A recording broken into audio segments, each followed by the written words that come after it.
Hi aspirants, welcome to Selvam academy.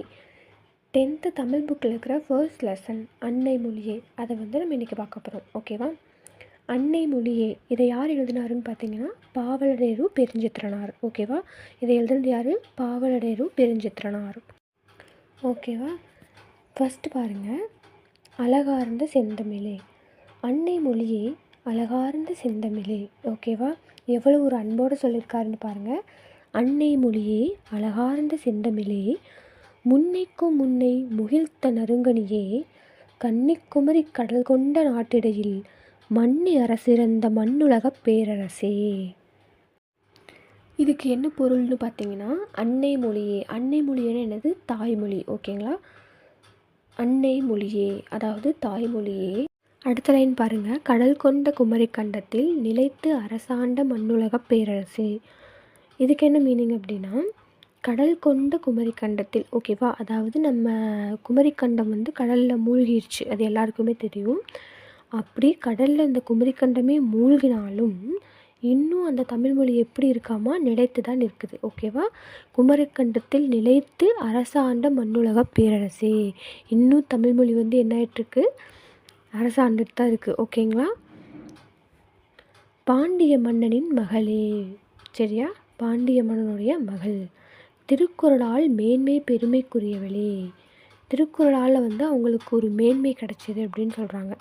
ஓகேவா? திருக்குறள் 2 அடியில் உலகத்துக்கே உரிய ஒரு பொருளை சொல்லுது. வாழ்வியல் தத்துவம் அனைத்தும் ஒரு 2 அடியில் சொல்ல முடிஞ்சுது அப்படின்னா இன்றளவும் இருக்கிற ஒரே புத்தகம் இது திருக்குறள் மட்டும்தான். அதுதான். இனிய 10 பாட்டே. தமிழில் பாருங்கள் எவ்வளோ ஒரு உன்னதமான நூல்களெல்லாம் படைக்கப்பட்டிருக்குன்னு. இனிய 10 பாட்டே, 8 தொகையே, நல்ல 11 கீழ்கணக்கே. ஆக்சுவலி தமிழில் 11 கீழ்கணக்கு நூல்களும் இருக்குது, 11 மேல்கணக்கு நூல்களும் இருக்குது. அது என்னென்னு இந்த லெசன் முடிச்சுட்டு ஃபைனலாக ஒரு லிஸ்ட்டு கொடுக்குறேன், அதில் பாருங்கள். நிலைத்த சிலப்பதிகாரமே. ஓகேவா? சிலப்பதிகாரம் என்றைக்குமே அது அழிய போகிறதே கிடையாது. அப்படி ஒரு அழகான காவியம் அது. ஓகேவா? அழகான மணிமேகலையே. சிலப்பதிகாரத்தை தொடர்ந்து தான் மணிமேகலை வருது. பொங்கி எழும் நினைவுகளால் தலைவணங்கி வாழ்த்துகிறோம். ஓகேவா? இந்த மாதிரி இன்னும் தமிழில் எக்கச்சக்கமான நூல்கள் படைக்கப்பட்டிருக்குது. ஸோ அது எல்லாமே ஒன்று ஒவ்வொரு நினைவுகள் நமக்குள்ளே கொடுக்கும். ஸோ இந்த நினைவுகளால் தலைவணங்கி வாழ்த்துகின்றோம் அப்படின்னு சொல்லியிருக்காங்க. ஓகேவா? இப்போது இந்த லெசன்லேருந்து கொஸ்டின்ஸ் கேட்டால் நம்ம ஈஸியாக அட்டன் பண்ண முடியும். வார்த்தைக்கு வார்த்தை எதை அதிகமாக ரிப்பீட் பண்ணியிருக்காங்க அப்படின்னா அன்னை மொழியே. ஓகேவா? இந்த தாய்மொழியை தான் ரிப்பீட் பண்ணியிருக்காங்க. ஸோ மறுபடியும் சொல்கிறேன் பாருங்கள். அன்னை மொழியே அழகார்ந்த செந்தமிழே, முன்னைக்கும் முன்னை முகிழ்த்த நறுங்கனியே, கன்னிக்குமரி கடல் கொண்ட நாட்டிடையில் மன்னி அரசிறந்த மண்ணுலகப் பேரரசே. தென்னன் மகளே, திருக்குறளின் மாண்புகளே, இன்னரும் பார்ப்பத்தே என் தொகையே, நற்கணக்கே, மண்ணுஞ்சிலம்பே, மணிமேகலை வடிவே, முன்னும் நினைவால் முடிதால வாழ்த்துவமே. ஆக்சுவலி இப்போ வரைக்கும் அதிகமாக எப்படி கொஷின்ஸ் கேட்டிருக்காங்கன்னா first 2 line and last 2 line தான் அதிகமாக கேட்டிருக்காங்க. மறுபடியும் பாருங்கள். அன்னை மொழியே அழகார்ந்த செந்தமிழே, முன்னைக்கும் முன்னை முகிழ்த்த நறுங்கனையே. லாஸ்ட் 2 லைன் மண்ணுஞ்சிலம்பே, மணிமேகலை வடிவே, முன்னும் நினைவால் முடிதால வாழ்த்துவமே. ஓகேவா? நெக்ஸ்ட்டு பாருங்கள். செப்பரிய நின் பெருமை. இப்படியும் கேட்கலாம். செப்பரிய நின் பெருமை அப்படிங்கிற தலைப்பு எந்த ஆசிரியர் எழுதினார்னு கேட்டிங்கன்னா அதுவும் யார்? பாவலரேறு பெருஞ்சித்திரனார். ஓகேவா? எந்த பாடலுக்கு கீழே எந்த பாடலின் தொகுப்பாக இது இருக்குது அப்படின்னு கேட்டிங்கன்னா அது அன்னை மொழியே. ஓகேவா? அன்னை மொழியோடைய சப்ஹெட்டிங் அன்னை மொழியேன்னு அழகார்ந்த செந்தமிழேன்னு இருக்குது, செப்பரிய நின்பெருமைன்னு இருக்குது. ஓகேவா? அப்போ அழகார்ந்த செந்தமிழுக்கு கீழே 2 சப்ஹெட்டிங் இருக்குது. என்னது? அழகார்ந்த செந்தமிழே, செப்பரிய நின்பெருமை. ஓகேவா? அந்த மொழியுடைய ஒரு பெருமையும் சேர்த்து சொல்லியிருக்காங்க. அந்த செப்பரிய நின்பெருமை. ஓகேவா? என்னன்னு பாருங்கள். செந்தமிழே உள்ளுயிரே, செப்பரிய நின்பெருமை, என் தமிழ்னா எவ்வாறு எடுத்தே உரைவிரிக்கும், முந்தை தனிப்புகழும் முகிழ்த்த இலக்கியமும் விந்தை நெடுநிலை வேறார் புகழுரையும். இதோட பொருள் பாருங்கள், செழுமை மிக்க தமிழே. ஓகேவா? தமிழ் வந்து எப்படி ஒரு செந்தமிழேன்னு சொல்கிறாங்க, செழுமை மிக்க தமிழேன்னு சொல்கிறாங்க. ஓகேவா? எமக்குயிரே, அதாவது பாவலரேறு பெருஞ்சித்திரனாருக்கு வந்து இந்த செழுமை மிக்க தமிழ் அப்படின்னா என்னது, உயிர் போன்றது அப்படிங்கிறாரு. அதுதான் செழுமை மிக்க தமிழே எமக்குயிரே, இதுதான் என்னோட உயிர். ஓகேவா? சொல்லுதற்கரிய நின் பெருமைதனை எம் தமிழ் நாக்கு எப்படித்தான் விரித்துரைக்குமோ. ஓகேவா? மறுபடி பாருங்கள், சொல்லுதற்கரிய நின் பெருமைதனை எம் தமிழ்நாக்கு எப்படித்தான் விரித்துரைக்குமோ. அதாவது இந்த ராமாயணத்தில் வந்து சொல்லுவாங்க தெரியுமா, அனுமன் வந்து ராமர்கிட்ட சொல்லுவார், உங்கள் 2 பேர்த்தையும் நான் எந்த அளவுக்கு பிடிக்கும் அப்படிங்கிறத நான் நெஞ்சை பிளந்து காட்டுறேன் அப்படின்னு சொல்லிட்டு காட்டுவார் தெரியுங்களா. ஸோ அந்த மாதிரி பாவலரேறு பெருஞ்சித்திரனார் என்ன பண்ணுறாருனா, சொல்லுதற்கரிய நின் பெருமைதனை, அதாவது தமிழ் மொழியினுடைய புகழ் 1 2 இருந்தால் சொல்லிடலாம், எவ்வளவோ இருக்கு இல்லையா. ஸோ அதை வந்து சொல்லுதற்கரியது, இவ்வளோதான் அப்படின்னு சொல்ல முடிச்சிட முடியாது. அந்தளவுக்கு இருக்கிறவங்களுடைய பெருமையை வந்து எப்படித்தான் என்னுடைய நாக்கு வந்து சொல்லுமோ அப்படின்னு சொல்கிறாரு. பழம்பெருமையும் தனக்கென தனிச்சிறப்பும் இலக்கிய வளமும் கொண்ட தமிழே. இது இம்பார்ட்டன்ட் பாயிண்ட்டு. பழம்பெருமையும்னு எனது பழங்காலத்துக்கும் பழங்காலத்துன்னு பார்த்தோம் இல்லையா, தொன்மைக்கும் தொன்மையான மொழி தான் என்னது, தமிழ்மொழி. ஸோ பழம்பெருமையும் தனக்கென தனிச்சிறப்பும், தமிழுக்குனே ஒரு தனிச்சிறப்பு எப்பயுமே இருக்குங்க. சரியா? அதான் தனக்கென தனிச்சிறப்பும் இலக்கிய வளமும் கொண்ட தமிழே. ஓகேவா? இலக்கிய வளம் வந்து தமிழில் இருக்கிற மாதிரி வேறு எந்த மொழியிலுமே ஒரு இலக்கிய வளம் கிடையாது. அதை தான் சொல்லியிருக்காரு. வியக்கத்தக்க உன்னுடைய நீண்ட நிலைத்த தன்மையும் வேற்று மொழியார் உன்னை பற்றி உரைத்த புகழுரையும் எமக்குள் உன்மேல பற்றுணர்வை எழுப்புகின்றனர். அதாவது என்ன சொல்கிறாங்கன்னா, வியக்கத்தக்க உன்னுடைய நீண்ட நிலைத்த தன்மையும். ஓகேவா? இத்தனை வருஷம் ஆயும் கொஞ்சம் கூட ஒரு பிசிறு தட்டாமல் அந்த மொழி வந்து இன்றளவும் நிலைத்து நிற்குது அப்படின்னா அது ஒரு வியக்கத்தக்க விஷயம். ஸோ வியக்கத்தக்க மாதிரி இருக்கிற உன்னுடைய நிலைத்து நிற்கும் பேர் புகழ் அது எல்லாமே தான். வேற்று மொழியார் உன்னை பற்றி உரைத்த புகழுரையும். வேற்று மொழியார் அப்படின்னா நம்ம தமிழ் அறிஞர்கள், தமிழ் புலவர்கள் மட்டுமின்றி தமிழை கற்றுக்கிட்டு இருக்க, இன்னும் வந்து கற்று முடித்த எத்தனையோ வெளிநாட்டவர்கள் வந்து தமிழை பற்றி ஒரு புகழ்மொழி வந்து கொடுத்துருக்காங்க. அதை நம்ம போக போக பார்ப்போம். சரியா? ஸோ இது எல்லாமே எனக்குள்ளே வந்து உன் மேலே இன்னும் ஒரு பற்றுணர்வை வந்து ஏற்படுத்துது அப்படின்னு சொல்கிறாங்க. எம் தமிழே வண்டானது செந்தாமரை தேனை குடித்து சிறகடித்து பாடும்.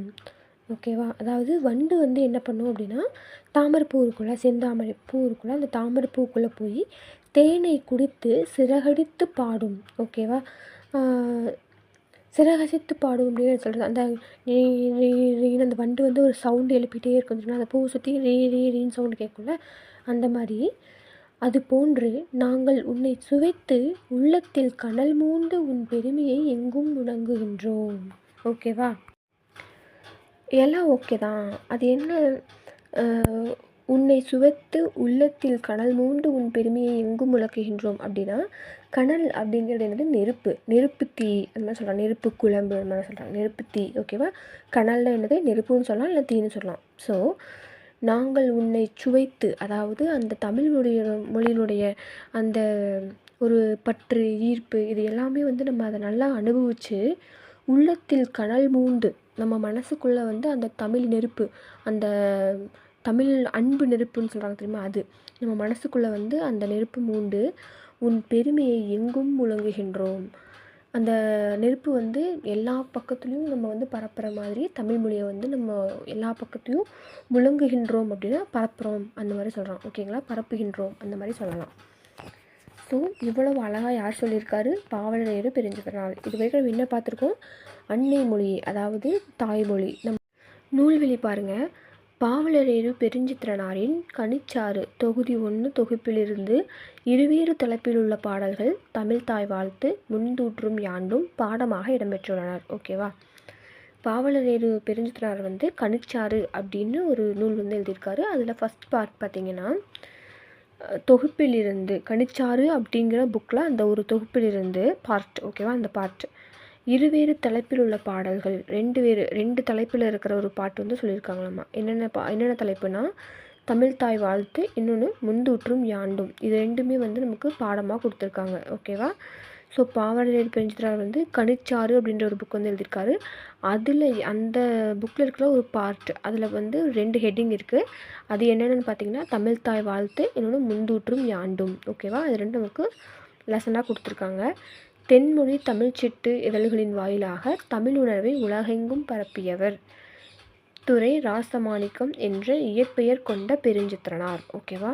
ஸோ இவர் வந்து தமிழ் மொழியை எப்படி எல்லாருக்கும் பரப்பினார் அப்படின்னா, தென்மொழி தமிழ்ச்சிட்டு அப்படிங்கிற ஒரு 2 இதழ்கள் வந்து வச்சுருந்தார். ஓகேவா? அந்த 2 இதழ் மூலமாக தான் தமிழ் மொழியை உலகெங்கும் பரப்பியிருக்காரு. துரை ராசமாணிக்கம் என்ற இயற்பெயர் கொண்ட பெருஞ்சித்திரனார். ஸோ பெருஞ்சித்திரனுடைய இயற்பெயர் என்னது? துரை ராசமாணிக்கம். ஓகேவா? துரை ராசமாணிக்கம். இவர் உலகியல் 100, பாவிய கொத்து, நூறாசிரியம், கனிச்சாறு, என்சுவை என்பது, மகுபுவஞ்சி, பள்ளிப்பறவைகள் முதலிய நூல்களை இயற்றியுள்ளார். ஓகேவா? ஸோ என்னென்ன நூல்கள்?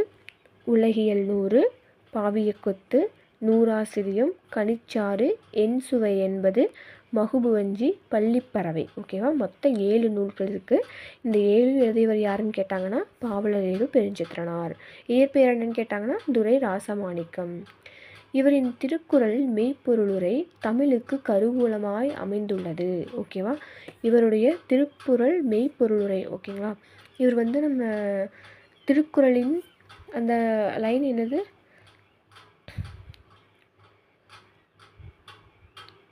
நம்ம ஒரு லைன் பார்த்தோம் இல்லைங்களா, திருக்குறள் வச்சு சொல்லியிருக்காங்க அப்படின்னு சொல்லிட்டு.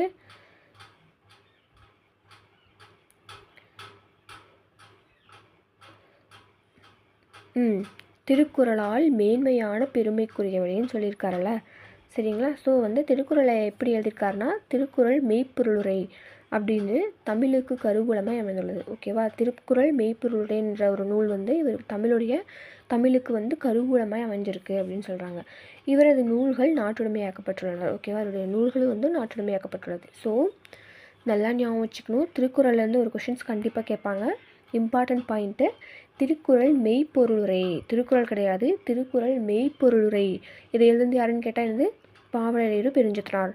ஆர்எல்ஸ் ஆப்ஷனில் துரை ராசமாணிக்கம்னு கொடுத்தாலும் அதுவும் கரெக்டு தான். ஏன்னா அதுதான் இவருடைய இயற்பெயர். ஓகேவா?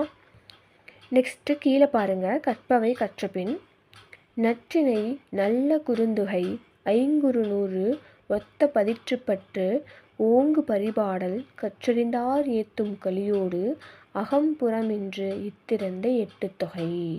ஓகேவா? இச்செயலில் இடம்பெற்றுள்ள 8 தொகை நூல்களை பெயர் காரணத்துடன் எடுத்து காட்டுக.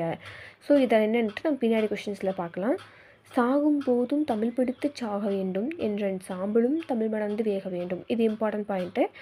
என்றிருக்கும் கா சச்சிதானந்தன். இந்த கோட்டிங்ஸ் மட்டும் கொடுத்துட்டு இது யார் எழுதுனதுன்னு கேட்பாங்க. யார் எழுதியிருக்கா? கா சச்சிதானந்தன். ஓகேவா? யார்? கா சச்சிதானந்தன். அவர்களின் பாடலை கொண்டு வகுப்பறையில் 5 நிமிடம். ஓகே, நமக்கு இது தேவையில்லை. பட் இந்த பாக்ஸ்குள்ளே இருக்கிற கொஷின்ஸு ரொம்ப இம்பார்ட்டன்ட், படிச்சுக்கோங்க. ஓகே, இப்போ நம்ம கொஸ்டின் செக்ஷன் போயிடலாமா? ஃபர்ஸ்ட் கொஸ்டின், அன்னை மொழியை இயற்றியவர் யார்? செகண்ட் கொஸ்டின், பாவலரேறு பெருஞ்சித்திரனாரின் இயற்பெயர் என்ன? தேர்ட் கொஸ்டின், எந்த இதழ்களின் வாயிலாக தமிழ் உணர்வை உலகெங்கும் பரப்பினார்? ஃபோர்த் கொஸ்டின், இவரின் மற்றொரு நூல்கள் யாவை? ஃபிஃப்த் கொஸ்டின், இவரின் திருக்குறள் மெய்ப்பொருளுரை தமிழுக்கு என்னவாக அமைந்தது? ஓகே, இந்த 5 கொஸ்டின்ஸ்க்கு உங்களுக்கு ஆன்சர் தெரியும் நம்புகிறேன். எல்லாருமே கமெண்ட் செக்ஷனில் உங்களுடைய ஆன்சரை போடுங்க. நெக்ஸ்ட் வீடியோவில் 8 தொகை, 10 பாட்டு, 11 கீழ்கணக்கு, 50 காப்பியம், 5 காப்பியம், 11 மேல்கணக்கு, இது எல்லாமே